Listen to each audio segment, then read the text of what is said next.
وطن منلہ صاحب نے آج ایک بڑا اہم نکتہ دیا ہے کہ یہ دیکھا جائے کہ اسمبلی 5 سال کے لیے آتی ہے تو اس کو غیر آئینی قانونی طور پر توڑا جا سکتا ہے یا نہیں توڑا جا سکتا. تو آپ کو لگتا ہے کہ یہ جو اسمبلیاں ٹوٹی ہیں اس کے اوپر بھی سوال اٹھ گیا ہے، اور یہ بھی اگین ایک پولیٹیکل میٹر ہے، یہ بھی پارلیمان کا معاملہ تھا، یہ بھی سیاستدانوں کا معاملہ تھا، لیکن اب یہ وہاں پہ سیٹل ہو. وہ جو اقدامات اٹھائے گئے لاہور میں اور پشاور میں، وہ ایک شخص کی جو ہے ایک اندھا جو ہے ایک اقتدار کے ساتھ جو اس کی محبت ہے اور اقتدار چھننے کے بعد جو اس کی ذہنی کیفیت ہے، وہ اس کا مظہر ہے. اس کی نہ پارٹی اس پہ راضی تھی، نہ اس کے کولیشن پارٹنر جو ہے چودھری پرویز الہی کمپنی، نہ اس سے راضی تھے. وہ they are all on record, میں کچھ اسپیکولیٹ نہیں کر رہا.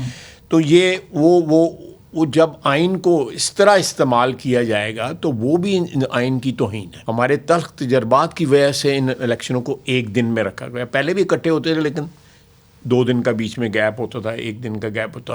اس سے پہلے جو تھے وہ اور زیادہ ذرا لبرل تھا اس میں. تو اس کو جہاں پہ لاک کیا گیا ہے اس ایشو کے اوپر آئین کو، اس کی ایک وجہ تھی، اس کی ایک ہسٹوریکل بیک گراؤنڈ تھی ہماری، جو ہے پس منظر تھا، تاریخی پس منظر تھا. اس کو پامال کر دیا گیا. اب یہ الیکشن یہ ہوں گے اور اس کے بعد پھر بڑے الیکشن ہوں گے.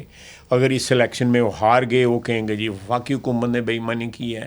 جب وفاقی الیکشن ہوں گے، نیشنل اسمبلی کے الیکشن ہوں گے، تو ان میں یہ دو اسمبلیاں جو ہیں وہ تقریباً 70% یا 65% الیکٹریٹ کو ریپرزینٹ کرتی ہیں، وہ اس پہ اثر انداز ہو سکتی ہیں.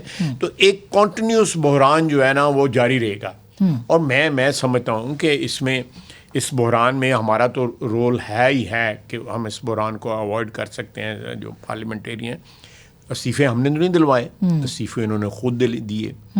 پھر اس کے اوپر جو ہے کبھی مائنڈ چینج کر لیتے ہیں، کبھی مائنڈ پھر واپس لے آتے ہیں.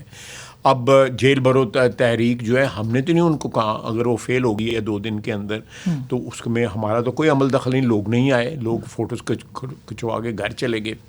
اسی طرح جو 20 لاکھ یا 25 لاکھ لوگ جو ہے اسلام آباد لائے جانے تھے، اگر وہ 2-3 اٹیمپٹ میں جو ہے 10-20 ہزار سے زیادہ بندے نہیں آئے، بلکہ بعض اوقات تو اس سے بھی کم آئے ہیں، تو اس میں کوئی ہمارا قصور نہیں.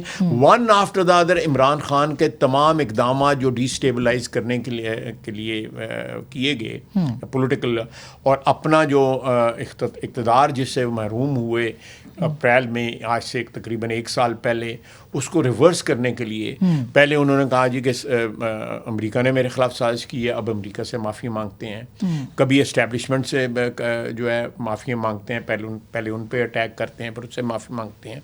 کبھی جنرل باجوہ کی تعریفوں کلابے ملاتے ہیں، اس کے بعد جنرل باجوہ کو جو گالیاں دیتے ہیں. آپ دیکھ لیں پچھلے 1 سال کے اندر یا اس سے پہلے اقتدار میں بھی اس شخص کا کہیں کوئی ایسا ہو کوئی جس میں تضاد نہ ہو، جس میں کانٹرڈکشن نہ ہو، یا اس نے اپنے آپ کو جو ہے کانٹرڈکٹ نہ کیا اور اپنے آپ کو جو ہے ایک میں سمجھتا ہوں کہ ریلائبل کوئی بات ایسی کی ہو جس کے اوپر یہ 2 دن یا 4 دن کھڑا رہا.